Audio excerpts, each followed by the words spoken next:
जय श्री कृष्णा दोस्तों, आप सभी को मेरा नमस्कार। कल आप सबने कार्तिक मास महात्म्य कथा 9वां अध्याय सुना। आज मैं आप सभी को कार्तिक मास महात्म्य कथा 10वां अध्याय सुनाने जा रही हूँ। तो श्री हरि विष्णु का नाम लेकर कथा आरंभ करते हैं। कार्तिक मास महात्म्य कथा अध्याय 10। राजा पृथु बोले, हे ऋषि श्रेष्ठ नारद जी, आपको प्रणाम है।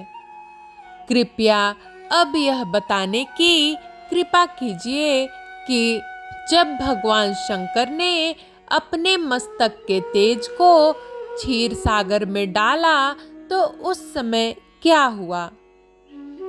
नारद जी बोले, हे राजन, जब भगवान शंकर ने अपना वह तेज क्षीर सागर में डाल दिया तो उस समय वह शीघ्र ही बालक होकर सागर के संगम पर बैठकर संसार को भय देने वाला रुदन करने लगा। उसके रुदन से संपूर्ण जगत व्याकुल हो उठा। लोकपाल भी व्याकुल हो गए। चराचर चलायमान हो गया। शंकर सुवन के रुदन से संपूर्ण ब्रह्मांड व्याकुल हो गया। यह देखकर सभी देवता और ऋषि मुनि व्याकुल होकर ब्रह्मा जी की शरण में गए और उन्हें प्रणाम कर उनकी स्तुति करने लगे। उन सभी ने ब्रह्मा जी से कहा, हे पितामह, यह तो बहुत ही विकट परिस्थिति उत्पन्न हो गई है। हे महायोगिन, इसको नष्ट कीजिए। देवताओं के मुख से इस प्रकार सुनकर ब्रह्मा जी सत्यलोक से उतरकर उस बालक को देखने के लिए सागर तट पर आए। सागर ने ब्रह्मा जी को आता देखकर उन्हें प्रणाम किया और बालक को उठाकर उनकी गोद में दे दिया।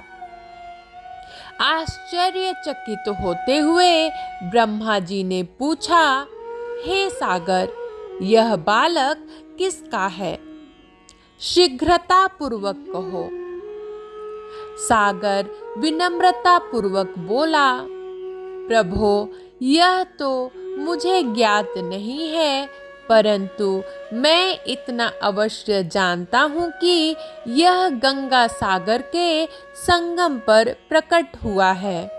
इसलिए हे जगत गुरु, आप इस बालक का जात कर्म आदि संस्कार करके इसका जातक फल बताइए। नारद जी राजा पृथु से बोले, सागर ब्रह्मा जी के गले में हाथ डालकर बार बार उनका आकर्षण कर रहा था। फिर तो उसने ब्रह्मा जी का गला इतनी जोर से पकड़ा कि उससे पीड़ित होकर ब्रह्मा जी की आंखों से अश्रु टपकने लगे। ब्रह्मा जी ने अपने दोनों हाथों का जोर लगाकर किसी प्रकार सागर से अपना गला छुड़वाया और सागर से कहा, हे सागर, सुनो, मैं तुम्हारे इस पुत्र का जातक फल कहता हूँ।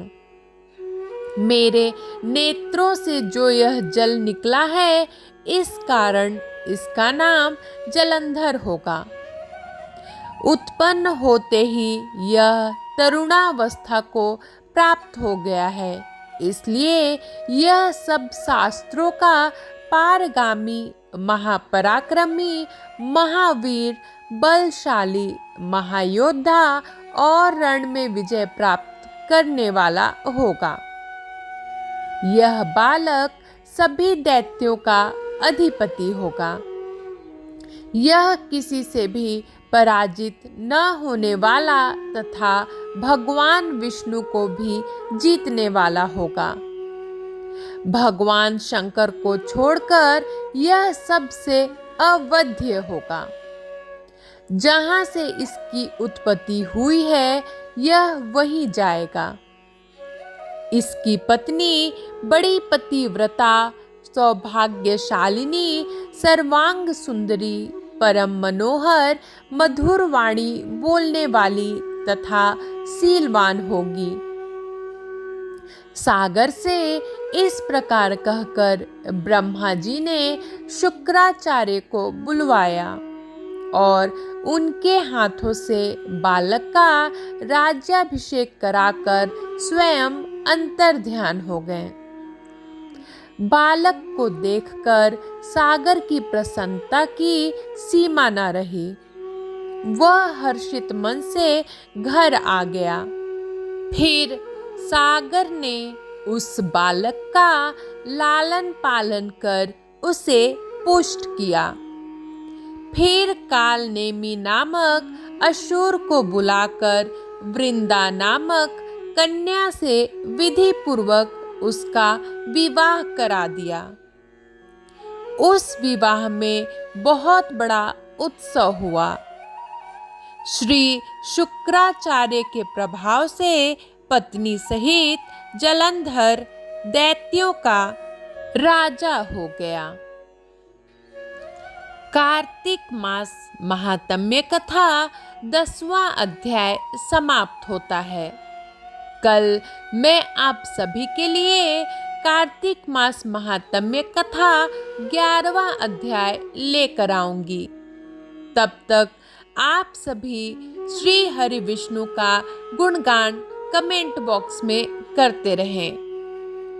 जय श्री कृष्णा, जय विष्णु भगवान, जय माँ लक्ष्मी।